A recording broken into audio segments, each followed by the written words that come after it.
Thank you very much, Ms. Chairman DeFarzio and Subcommittee Chairman Larson and Ranking Member, distinguished members of the subcommittee. Thank you so much for inviting me here today. As members, you know better than most that our country's airports are completely vital to our country's economic strength. And nowhere is that more evident than in my home county, Miami-Dade, where our airport hosted over 44 million passengers in 2018. What the passengers don't know is that behind the scenes, there is an army of workers making sure their flights get off on time. They're unloading the bags, push elderly travelers in wheelchairs, prepare the meals, clean the cabins. The jobs, they're not fancy, but our airports can't function without them. And these are the unnoticed and underappreciated workers who make our airports tick. Now, just because this work occurs behind the scenes should not give employers a reason to treat them poorly. But not all companies behave properly, do they? I'd like to tell you about how my personal experiences with one such company led me to become such a vocal advocate for better treatment and better pay for airport workers. I met with a group of Yulin America workers who described appalling conditions. So I decided I had to see for myself and joined several workers at their airport worksite where they shared even more stories.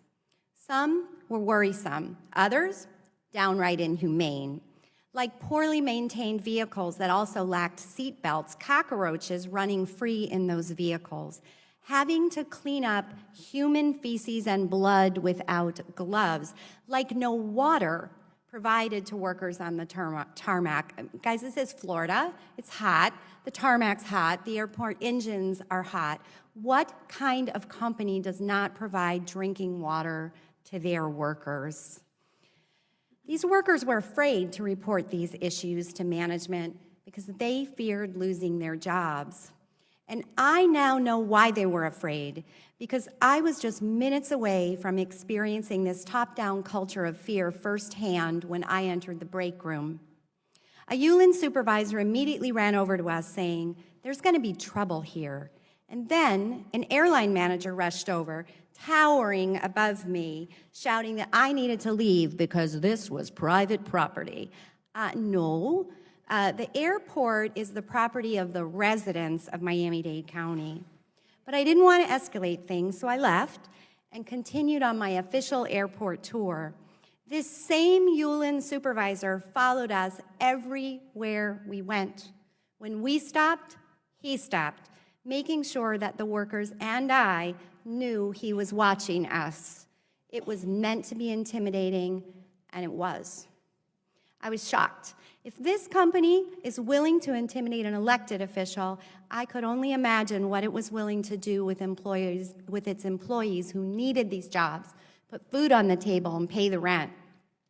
I sent a strong letter to the company's CEO requesting that he open a dialogue with the workers to improve conditions. I sent that letter on January 8th of last year. He did not respond.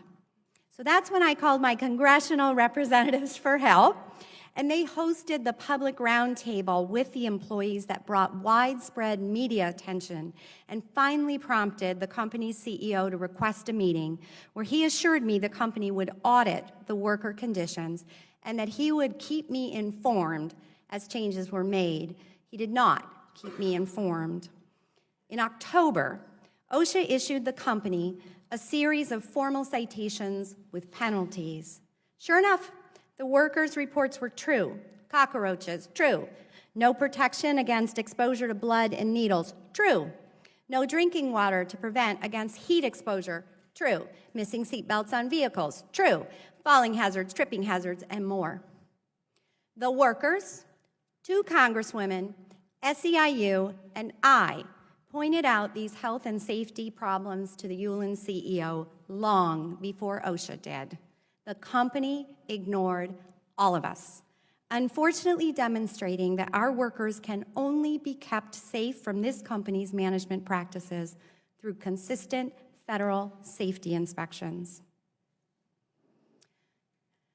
To prevent these sorts of bad actors from working at Miami International Airport in the future, I am proposing legislation next week to our county commission to create an entirely new procurement process that will force ULIN to become a responsible corporate citizen or replace them with a company that is.